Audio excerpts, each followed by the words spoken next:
Sir ఇప్పుడు ఈ మధ్యకాలం అంటే రేవంత్ రెడ్డి గారు ముఖ్యమంత్రి అయినప్పటి కాడి నుంచి ఆయన ఒకటే చెప్తున్నాడు, 10 ఏళ్ళు నేనే ముఖ్యమంత్రి, 10 ఏళ్ళు నేనే ముఖ్యమంత్రి.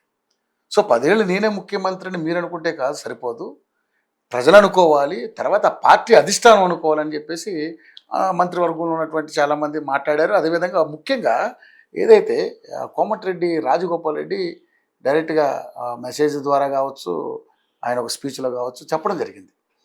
అంటే ముఖ్యమంత్రిగా 10 ఏళ్ళు ఉండటం అనేది అది పార్టీ అధిష్టానానికి సంబంధించినటువంటి అంశం కాబట్టి రేవంత్ రెడ్డి గారు పదే పదే ఎందుకు ఆ వ్యాఖ్యలు చేస్తున్నారు?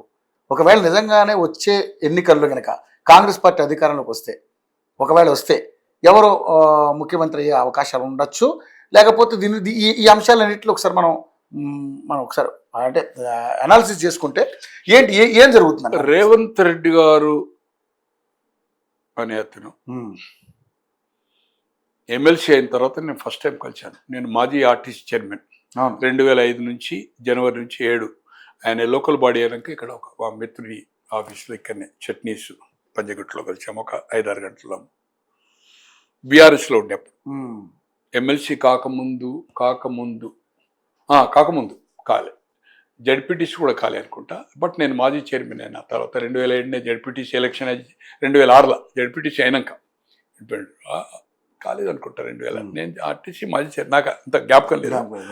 బట్ నేను నెంబర్ వన్ అన్నాడు. అరే నీకు నెంబర్ 1 అంటే ఎట్లుంటుంది? అక్కడ కేసీఆరే కదా సెక్రటరీ జనరల్, ఇదివరకు బౌగు నాకు ఇచ్చారు. అప్పుడు ఇక్కడ కేశవరావు సబ్జెక్ట్ రాలే, ఏది ఈయన కేసీఆర్ దాంట్లో పోయి సెక్రటరీ జనరల్ అయింది కదా. బౌగునకు 80లో ఏమో హెచ్ఎన్ బౌగునా అని, రీటా బౌగునా తర్వాత వాళ్ళ కొడుకే ఉత్తరాంచల్ చీఫ్ మినిస్టర్ ఉండే, ఆయన యూపీకి చీఫ్ మినిస్టర్ ఉండే.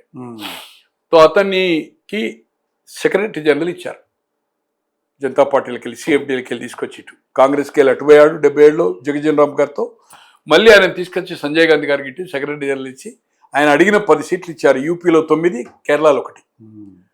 కేరళ ఓడిపోయింది అనుకుంటే యూపీలో 9 గెలిచింది. ఎప్పుడైతే 80లో మళ్ళీ గవర్నమెంట్ వచ్చిందో ఆయన క్యాబినెట్లో తీసుకోలే, కేంద్ర క్యాబినెట్లో. అక్కడనే నారాయణ దత్ తివారీ చీఫ్ మినిస్టర్ అయ్యిండు. ఇతన్ని ఏదైతుందో ఇమీడియట్గా ఆయనే గార్వాల్, ఇప్పుడు ఉత్తరాంచల్ వస్తుంది, ఆ లోక్సభ రాజీనామా చేసిండు. 9 మంది బయటకు వచ్చిండు. ఆయన రాజీనామా చేసి బై ఎలక్షన్లు గెలిచాడు. అయితే నీకు సెక్రటరీ జనరల్ అంటే, సెక్రటరీ జనరల్ ఎందుకన్నా నాకు అన్నాడు. నెంబర్ 1 అంటే ఏంటంటే యూత్ వింగ్ ప్రెసిడెంట్ నాకు అన్నాడు. నిన్న నీకు ఆయన మాట సరళి చూసి నీకు ఏడో కాంగ్రెస్లో చేరినప్పటి నుంచి, టీడీపీలో అయితేనేమో 2014లోనే టీడీపీలో ఉండి గెలిచి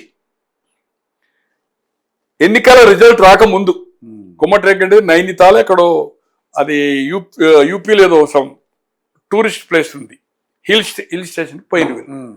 కోమటిరెడ్డి ఫ్యామిలీ ఆయన సపరేట్ పోయి అక్కడ అనుకోకుండా కలిశారు. ఇది వాళ్ళిద్దరు మేము కూర్చున్నప్పుడు సంభాషణ. రేపు తెలంగాణ అయిన తర్వాత, తెలంగాణలో రేపు రాబోయే రోజుల్లో ఎక్కడున్నా మన ఇద్దరికి, అంటే నువ్వు కాంగ్రెస్ నేను టీడీపీ అన్నట్టుగా, అప్పుడు టీడీపీలో టీడీపీ పార్టీలో ఉన్నాడు కదా, ముఖ్యమంత్రి క్యాండిడేట్లో మన ఇద్దరమే అని చెప్పినట్టు. ఇద్దరిలో ఎవరో ముఖ్యమంత్రి అయితే అప్పటికి రిజల్ట్ రాలే, 14 రిజల్ట్ రాలే. తర్వాత కేసీఆర్ అయ్యింది రిజల్ట్ రాకముందు. అయిందా? కాంగ్రెస్ పార్టీలో చేరికకు ముందు 18 కంటే ముందు నెంబర్ 1 అయితే అప్పుడు కుంతియా అని ఒక ఇన్ఛార్జ్, भाई कांग्रेस आता, कांग्रेस है तो आपको मिनिस्टर बना था साहब, कोई मिनिस्ट्री जरूरत नहीं आपने मेरे को, पहले चीफ मिनिस्टर कोई भी बनने दो. आंध्र प्रदेश तो मालूम है ना आपको, क्या చీఫ్ మినిస్టర్ 5 ఏళ్ళు ఆయన ఉంటే ఉండని, నెక్స్ట్ అయినప్పుడే నేను మంత్రివర్గంలో ఉండా అని నేను చెప్పినా, కుంతియాకు చెప్పినా అని నాతో చెప్పాను. నాకు మంచి మిత్రుడు, మేము గంటల తరబడి. అంటే ఒక సందర్భంలో నేను రాజీవ్ గాంధీకి సాబ్ మై పార్టీ के लिए काम करूंगा, कोई मिनिस्ट्री की निश्चय చర్చ వచ్చిందేమో, कोई जरूरत नहीं, पार्टी काम करता कभी बने तो రాహుల్ గాంధీకి ప్రకాశం అని చెప్పాడు, స్వయంగా చెప్పాడు. Swear of god, swear of god. అటువంటిది ఎప్పుడు నెంబర్ 1 ఏదున్నా అయితే నెంబర్ 1 అయితే 0 అయితే నెంబర్ 1. ఏబిఎన్ కూడా ఏదైతుందో పిసిసి కాకముందు ఏదైతుందో క్యాంపెయిన్ అయినప్పుడు అయితే నెంబర్ 1 అయితే 0. నెంబర్ 1 అంటే చీఫ్ మినిస్టర్ డైరెక్ట్ అనలేదు అనుకో, క్యాంపెయిన్ పోయి మళ్ళీ. తో అతను ఎప్పుడైతే గవర్నమెంట్ వచ్చిందో 2023 నుంచి పలు సందర్భాల్లో, మీరు చెప్పింది నేను అబద్ధం అనడం లేదు, పలు సందర్భాల్లో 94, 99 2 టర్ములు టీడీపీ గవర్నమెంట్ ఉంది 2004 వరకు, 2004, 2009, 2004 to 14 కాంగ్రెస్ ఉంది, 14 to 19, 14, 23 and 19 10 ఏళ్ళు అంటే 9 ఏళ్ళున్నారు అనుకోండి. ఇది 9.5 ఉంది, అది 10 ఉంది, 10 ఉంది. ఈ కాంగ్రెస్ ప్రభుత్వం ఏదైతుందో 10 సంవత్సరాలు ఉంటుందని అంటుంది ముఖ్యమంత్రి అయినాక. నెంబర్ ఆఫ్ టైమ్స్ మొన్న కొల్లాపూర్లో అది హెడ్లైన్ అయింది. ఎమోషనల్ మొత్తానికి ఏదైతుందో ఆవేశం. యువకుడు 51 ఏళ్ళు ఉండొచ్చు, డైరెక్ట్ గా చీఫ్ మినిస్టర్ అయ్యాడు. 2007 ఆయన ప్రజాప్రతినిధిగా ఎమ్మెల్సీకి ఎన్నికయ్యాడు. దాదాపు 18 ఏళ్ళ అనుభవమే తో నేనే ముఖ్యమంత్రి అనేది అన్నాడు. కాంగ్రెస్ పార్టీలో రాజగోపాల్ రెడ్డి గారు మంత్రి రాలేదని అసంతృప్తి ఉంటుంది, నేచురల్లీ కాంగ్రెస్ లో సహజమే. పైగా మాట ఇచ్చి కూడా తప్పారు, సహజమే. ఇది అతను ఏదైతుంది అవకాశం ఉంది కదా, కాంగ్రెస్ పార్టీలో ఉండదు. మళ్ళీ ఎన్నికైన తర్వాతనే లీడర్ని ఎన్నుకుంటారు. ముఖ్యమంత్రి క్యాండిడేట్ అనేది అనౌన్స్మెంట్ కాంగ్రెస్ పార్టీలో చేయలేదు. 2004లో కానీ 9లో కానీ పిసిసి ఉన్నోళ్ళు ముఖ్యమంత్రి కాలేదు, సిఎల్పి లీడర్ ఉన్నోళ్ళు కూడా ఒకసారి ముఖ్యమంత్రి కాలేదు. సిఎల్పి ఉన్న లీడర్ 2 సార్లు ముఖ్యమంత్రి, సిఎల్పి లీడర్ తర్వాత ముఖ్యమంత్రి రాజశేఖర రెడ్డి పోయాడు. 2 సార్లు పిసిసి అయినా కాలే. క్యాంపెయిన్ కమిటీ ఉన్న సిద్ధరామయ్య దీనికంటే ముందు ముఖ్యమంత్రి అయ్యాడు. ఇది మళ్ళీ నెక్స్ట్ టైం అనుకోండి. ఇట్లా కాంగ్రెస్ ముఖ్యమంత్రి క్యాండిడేట్ అనేది అనౌన్స్మెంట్ అనేది ఉండేది. అంటే ఇంకా 5 సంవత్సరాల తర్వాత ఈ ప్రభుత్వం ఉంటుంది. అప్పుడు తన నాయకత్వంలో ఎన్నికల్లో పోటీ చేసినా కూడా మాకు మళ్ళీ రేవంత్ రెడ్డి గారి ముఖ్యమంత్రి అనే పార్టీ లైన్ పోదు. ఇది అయినాక నేనైతే అనేది ఉండదు. గ్రూపులు ఉంటే వేరే సంగతి, మళ్ళీ లీడర్ ఎన్నుకోవాల్సిందే. రాజగోపాల్ రెడ్డి గారు చెప్పిందంటే ఇది పార్టీ కాదు, పార్టీని ఒక ప్రైవేట్ ఏదో సంథింగ్ ప్రైవేట్ సైన్యం చేస్తుండన్నట్టుగా. కానీ ఆ ఫ్లో అని ఉంటాడు తప్పితే అతను కూడా తెలుసు కదా. ఇంకోటి దామోదర సంజీవయ్య గారు, నీలసంజయ్ రెడ్డి గారు 56 ఆంధ్రప్రదేశ్ అయిన తర్వాత చీఫ్ మినిస్టర్ అయ్యాడు. 60లో కేంద్రానికి వెళ్ళిపోయాడు. ఏదో సంథింగ్ ఇక్కడ ప్రాబ్లం అయితే పోయి ఏఐసిసి ప్రెసిడెంట్ కూడా అయ్యాడు నీలసంజయ్ రెడ్డి గారు. కేంద్ర మంత్రి అయిందా లేదా నాకు, నెహ్రూ గారి క్యాబినెట్ లో. 60లో దామోదర సంజీవయ్య గారు చీఫ్ మినిస్టర్ అయ్యాడు ఇక్కడ.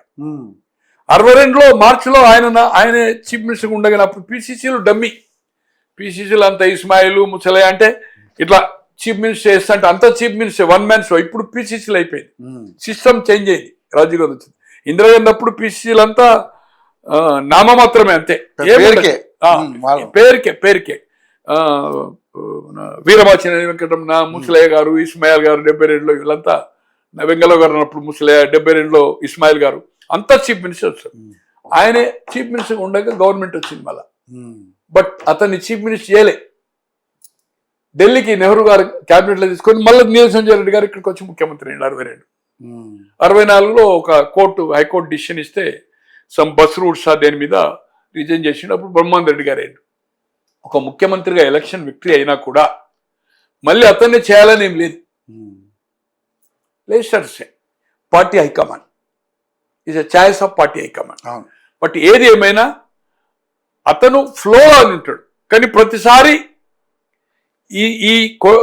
ఇది మన కొల్లాపూర్ మీటింగ్ లో ఈ మాట మాట్లాడి 10 సంవత్సరాలు టీడీపీ ఉంది, 94 నుంచి 204 వరకు, 204 నుంచి 14 వరకు 10 సంవత్సరాలు కాంగ్రెస్, 14 నుంచి 23 వరకు 9.5 సంవత్సరాలు బీఆర్ఎస్ ఉంది. ఇప్పుడు 10 సంవత్సరాలు కాంగ్రెస్ ఉంటుంది అనేది చాలా సందర్భాల్లో మాట్లాడాడు ముఖ్యమంత్రి అయినాక. ఇక్కడ మాత్రం నేనే మళ్ళీ ముఖ్యమంత్రి, పాలమూరు బిడ్డ అవుతా అని చెప్పాడు. దాన్ని ఆటోమేటిక్గా తనకు కొంత అసంతృప్తి ఉంది కనుక ప్రెస్కు రాలే. అది ఏమంటారు దాన్ని ఎక్స్ ఖాతాలో పెట్టాడు. ఎక్స్ ఖాతాలో పెడితే అది ఆటోమేటిక్గా అందరు కొడతారు కదా, ఆటోమేటిక్ వచ్చింది న్యూస్. అది బ్యానర్ అయిపోయింది. ఆయన అన్నది సెంటెన్స్, ఆయన కూడా పార్టీ లైన్లే మాట్లాడాడు.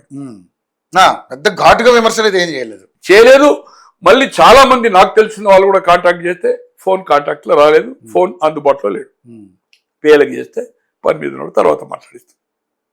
సో మళ్ళీ కూడా బయటికి వచ్చి మీడియాకు ఎక్కడ మాట్లాడే అదే వైరల్ అయిపోయింది. బట్ రాజగోపాల్ రెడ్డి గారు తప్పు పట్టడానికి డిసిప్లిన్ కింద రానేరా. పార్టీ లైన్లే మాట్లాడాడు.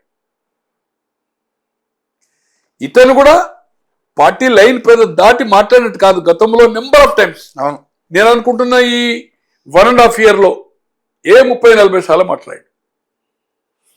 కూర్చున్నప్పుడు కూడా ఇదే పద్ధతిలో మాట్లాడుతున్నాయి, మంత్రులతో కానీ పార్టీ కానీ చిట్ చాట్లు కానీ 10 సంవత్సరాలు పక్కా.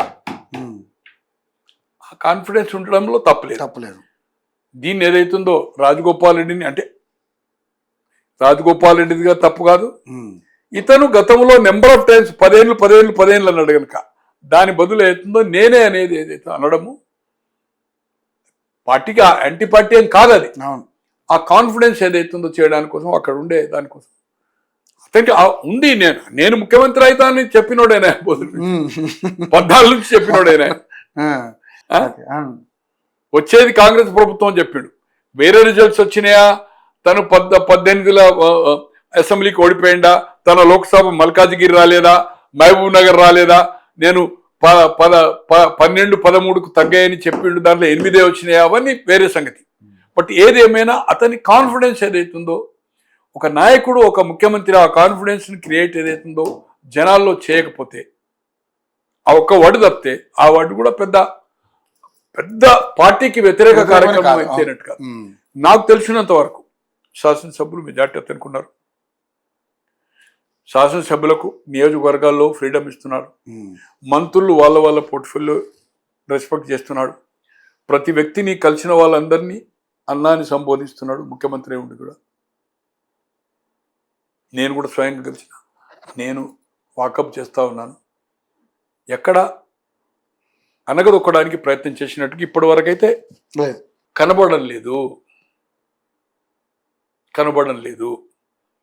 గ్రూప్ డెఫినెట్లీ ఇది కాంగ్రెస్లో ఉండే సాంప్రదాయము. అసంతృప్తి ఉంది, అసంతృప్తి పార్టీ లైన్లే తీసుకుంటారు ఎవరైనా కానీ.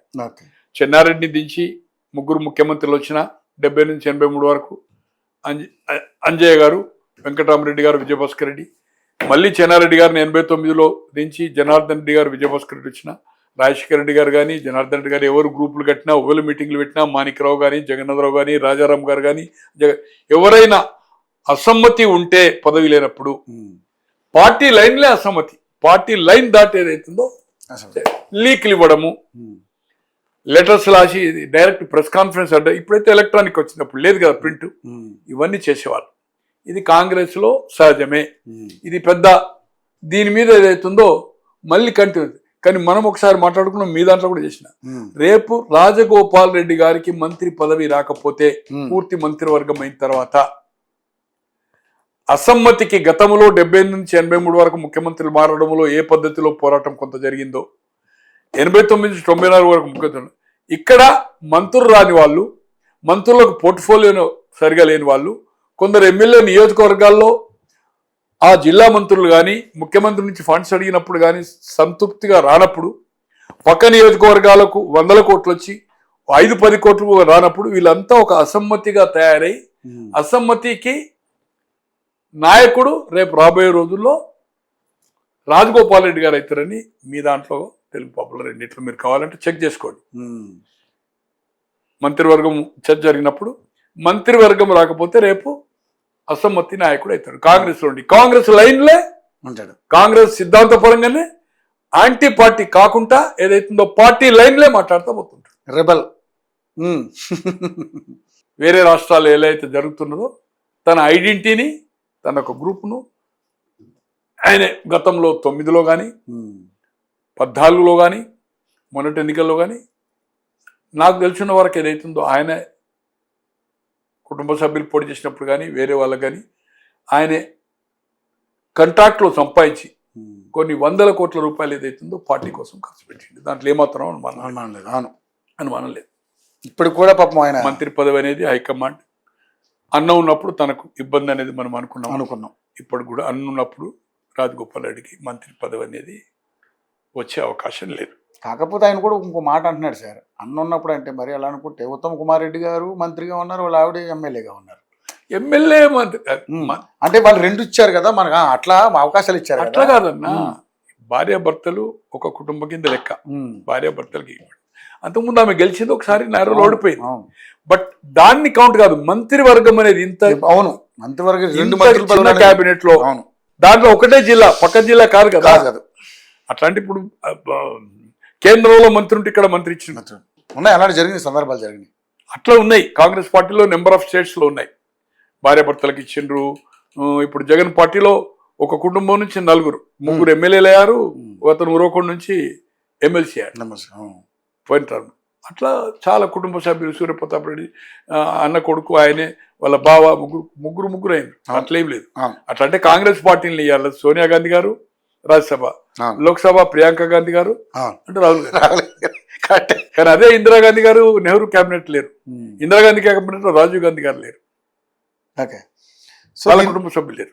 సో దీనివల్ల పార్టీకి పెద్ద నష్టం జరిగే అవకాశం ఏం లేదంటారా? నేను అనుకుంటున్నా ఏం పెద్ద నష్టం జరగదు. కానీ పూర్తి మంత్రివర్గం స్థానిక సంస్థల ఎన్నికలైన తర్వాత డెఫినెట్ గా అసమ్మతి అనేది గలం అనేది స్టార్ట్ అవుతుంది, రగులుతుందిగా పార్టీలోనే. ఇప్పుడు మంత్రులు, ముఖ్యమంత్రి కాన్స్టిట్యున్సీలలో కొన్ని వేల కోట్లు సాంకేయించుకుంటున్నారు. ఈ మంత్రి పదవి ఆశించిన వాళ్ళు ఎవరైతే రాలేదో, రాజగోపాల్ రెడ్డి వంటి వాళ్ళకి ఉన్నారు కదా, వాళ్ళ నియోజకవర్గాలు రావడం లేదు అనుకోండి, వాయిస్ కదా అంతేగా స్టార్ట్ చేస్తారు కదా. అందులో ముఖ్యంగా మళ్ళీ రంగారెడ్డి కూడా తన వాయిస్ వినిపిస్తాడు, కుక్కరేల ప్రేమ్ ఆయన సాగర్. టీడీపీలే. అవును ఇండివిజువల్ గా కొంచెం ఆర్థికంగా బలం ఉన్న వాళ్ళు అవును గతంలో సీనియర్స్ వీళ్ళంతా వీళ్ళంతా సీనియర్స్. అవును సార్. అవును 94లో ఎన్నికైంది ఆయన టీడీపీ నుంచి. అవును అవును ప్రేమ్ సాగర్ అయితే ఎమ్మెల్సీ అయింది అనుకోండి, ఇప్పుడు మొదటిసారి ఎమ్మెల్యే 2 సార్లు ఓడిపోయాడు. 14లో ఓడిపోయాడు, 18లో ఓడిపోయాడు, 23లో గెలిచాడు. తిరుపూర్ ఓడిపోయాడు, మంచిర్యాల ఓడిపోయాడు. కౌన్సిల్ లోకల్ బాడీ ఏదైతుందో అప్పుడు ఎవరు లేకుంటుంది. ఇంద్రకరణ్ రెడ్డి గారు, రాజశేఖర రెడ్డి గారి పీరియడ్లో మొదటిసారి కౌన్సిల్ వచ్చినప్పుడు జిల్లా లోకల్ బాడీలో ఎన్నికాడు. దీనివల్ల కాంగ్రెస్ పార్టీకి ఇప్పుడు ఉన్న పరిస్థితులు, స్థానిక సంస్థలు ఎన్నికలైన తర్వాత అసమ్మతి అనేది, గలం అనేది పక్క. దాంట్లో నాకు పూర్తి 100% రాజగోపాల్ రెడ్డి గారు క్యాబినెట్ లో ఇంక్లూడ్ కాకపోతే పరిస్థితి వేరే విధంగా ఉంటుంది. అసమ్మతి నాయకుడు పిల్లికి ఎవరు గంట కడతారా అంటే స్టార్ట్ ఇదే ఎక్కడ పార్టీ చేస్తుంది, నిధులు కానీ, పోస్టులు కానీ, క్రియేషన్ కానీ, ఒక్కడ బీసీ అంటారు, ఎస్సీలకు అన్యాయం జరుగుతుంది అంటారు, కార్పొరేషన్ లేదంటారు, నీ పేషి ఏందంటారు, నీ నియోజకవర్గానికి ముఖ్యమంత్రి తీసుకుంటే మేము ఎక్కడికి పోవాలి, రకరకాలు వస్తాయి. అన్ని పార్టీ లైన్లే తీసుకుంటారు, పార్టీ లైన్లే తీసుకొని మాట్లాడతారు.